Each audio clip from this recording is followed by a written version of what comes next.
Madam, আমার মাকে প্লেনে উঠতে হবে। এই নিন টাকা, একটা টিকিট দিন।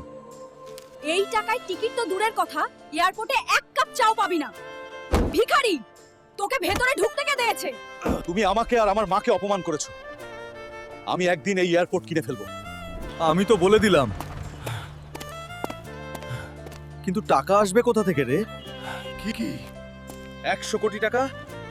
লেও পাহলওয়ানকে হারাতে পারলে আমি লড়বো।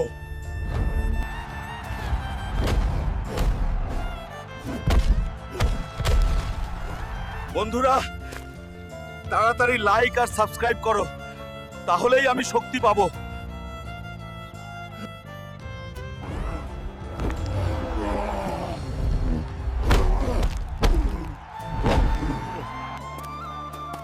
হালকু জিতে নিল 100 কোটি টাকা। তোমরাই তো আমাকে নিয়ে মজা করেছিলে। এখন এই এয়ারপোর্ট আমার, আর তুমি আজ থেকে বাথরুম পরিষ্কার করবে। হাল্ক ভাই, গ্রামের একটা রাক্ষসী ডাইনি এসছে, তোমার মাকে তুলে নিয়ে গেছে। বন্ধুরা, পরের পার্ট দেখতে লাইক ও সাবস্ক্রাইব করুন।